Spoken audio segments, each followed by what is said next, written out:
Let's start where we dropped off yesterday. Shale, siltstone, sandstone, conglomerate, fossiliferous limestone all fit into these depositional environments. The shale can be found in the coastal swamp environment, perhaps part of the delta, the estuary. The siltstone could be in the river environment, the delta, maybe some of the outwash sediments from the glacial environment. Sandstone would be in that delta environment as well, the coarser part of the delta, as well as the river, and for sure on the beaches and that sandbar just off the beach. So the fluvial environment for the river. Conglomerates would definitely be found near the glacial environment and definitely in that river coming out of the glacial outwash and in the headwaters in that fluvial environment in the stream. Fossiliferous limestone, those fossils would be found in that reef environment. They could also maybe be in a shallow marine environment off the continental shelf. Those turbidity currents would make those graded beds that we saw in class yesterday. Okay. Hold on. Let me stop. Okay, I think I figured out how to advance slides. The glacial environment, you can see in this picture, you have the glaciers in the background, and in the foreground, there's all that angular sediment of a bunch of different sizes. It's not sorted, not rounded, hasn't been carried very far from the source. It's just been ground up from the bedrock and deposited in place by the ice. No water has continued to move it along. So the sediment is very poorly sorted. All the different grain sizes are shown in the image. We call that glacial till. So if it lithified, then it would be a breccia, really unsorted breccia.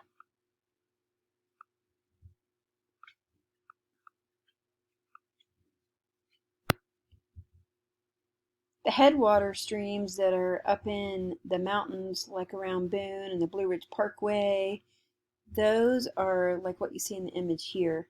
On the slope on the left is a talus slope. The river picks up that talus and starts moving it downstream. The velocity of the water and the volume of water are going to determine the size of the boulders and clasts that get moved. So the big boulders would move during the flood, but for the most part, they're just going to be sitting still. So if that lithifies, it's going to be probably a lot of breccia, maybe subangular clast, but definitely a conglomerate or a breccia.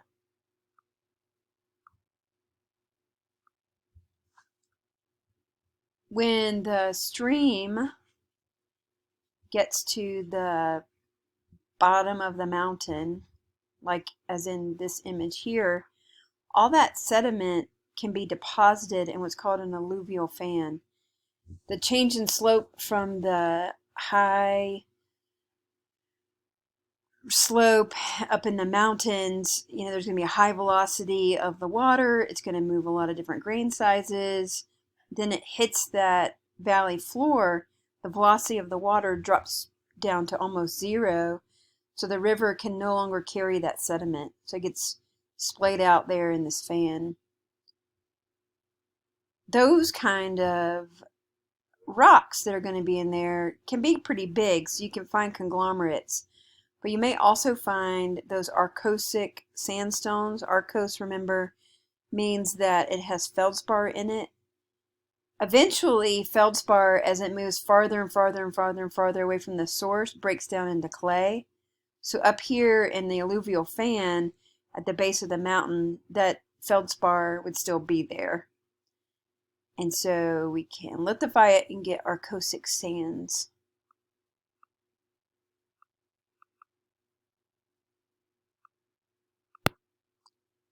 So far we've talked about ice moving sediment and water moving sediment. In a desert environment, it's mostly going to be wind. As the wind blows, it's going to blow away all of the fine-grained clays and mud-sized particles. What's left behind is sand, and that's going to be blown into those dunes that make like cross-bedded sandstones. In addition to the sands that are blown into the dunes, there can be evaporites. So maybe there will be water that pools in the desert during a rainy time. Then that water evaporates away and leaves behind something like gypsum, or maybe even a halite or rock salt deposit.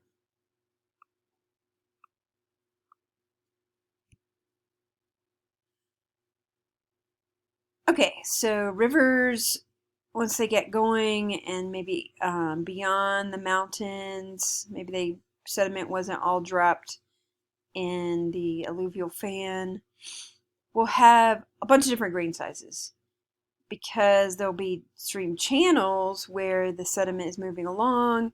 There'll be sandbars within the river system, and then outside of the river would be the floodplain. And floodplains are going to oftentimes have a really fine-grained sediment, whereas in the channel, maybe there's some gravels, and in the sandbars, some sand. So all different kinds of sediment class sizes depending on the velocity of the water. Okay, lakes. Rivers will oftentimes empty into lakes, and those lakes will have muddy sediments in them. They may have a delta that has coarser grained sediments, but out in the middle of the lake it'll just be kind of muddy. There's usually not much of a current in a lake, so there's not really going to be much movement of the sediment, so they settle out like in the image in these finely laminated beds.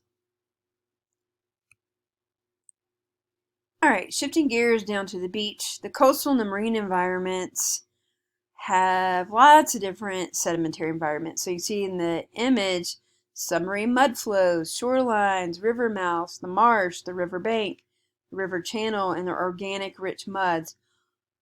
And then the fluvial channels, the shallow marine muds, silt interbedded with it, deep water muds, these turbidite deposits. So a lot of different things are happening at the shoreline. And it depends, because not all shorelines are going to have those rivers, but when they do, they bring lots of sediment. Those deltas grow over time out into the ocean. You think of the Mississippi Delta, how it goes out into the ocean. So you have a bunch of different environments, gives you lots of different rock types. So these deltaic environments will give you lots of different rock types, because the different energy levels there give you different sediments. On the shore face, we saw this image before. Those are ripple marks, so they can be current or ripple marks that are asymmetrical, usually at the beach. Sometimes if there's back and forth motion, you'll have those symmetrical ripple marks. Mostly it's going to be sand. Any of the fine-grained sediment is going to be washed out to sea. So marine, like deeper off the beach, you may have mud. But right on the shore face, with that wave energy, it's just going to be sand. So yeah, off the shore face, then you have these shallow marine environments. You can get fine sand and then muds.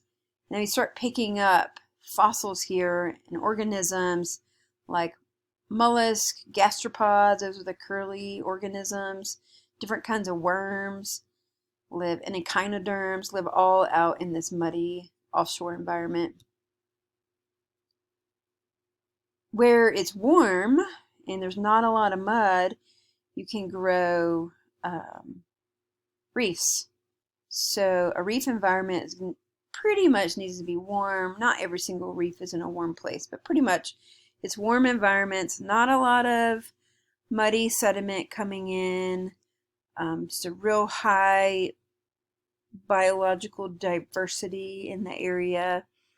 So the reef itself is going to be growing carbonate rock, but then around it there's also going to be other limestones forming. If there's limey muds or the coquina like we saw in lab, that fossil hash. So different carbonates will be forming and be depositing around that shallow marine reef environment. They can all become different kinds of limestones.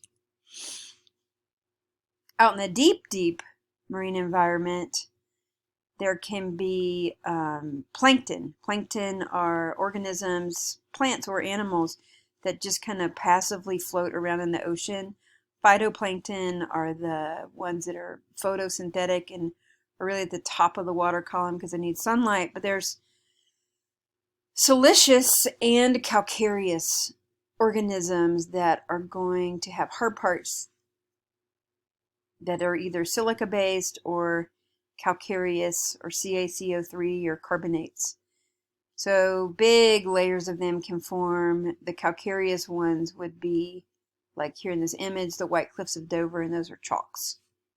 These can form in slow forming but massive beds of these fine grain. Either it's going to be some kind of limestone or some kind of chert with the siliceous shells. Okay, so we talk about sediments and where they form any great thicknesses. We talk about the sediments going into a basin, and those basins pretty much is going to be the ocean. We'll just say the sedimentary basins are oceans. And a lot is in the news these days about sea level rise and relating that to climate change, but climate has always been changing. And so because of that, the sea level has always been changing. So where the beach is not a permanent place. Sometimes the sea level rises and the beach moves inland. So sands that say would be being deposited in Wrightsville Beach right now. If sea level rises enough, then that sand can be deposited near Raleigh. That's why we have the whole coastal plain of North Carolina pretty much starts east of Raleigh and goes all the way out to the ocean, because we've had sea level rise and fall over time. When sea level rises, that's called a transgression, and those sands move inland. Not just the sands, but all the other depositional environments associated with the beaches in the marine environment. So even the limestones would come further in and up the mainland, I guess. Sea level can fall, and then you would have those beaches move further out, away from the mainland, or move, if we're talking about North Carolina again, towards the east. Transgression is when the sea level is rising and those sediments are moving up the shore face, and then regression is when sea level is dropping and those sedimentary environments are then moving away from the mainland. Okay, that's the end of the slideshow. Have a great day. Bye.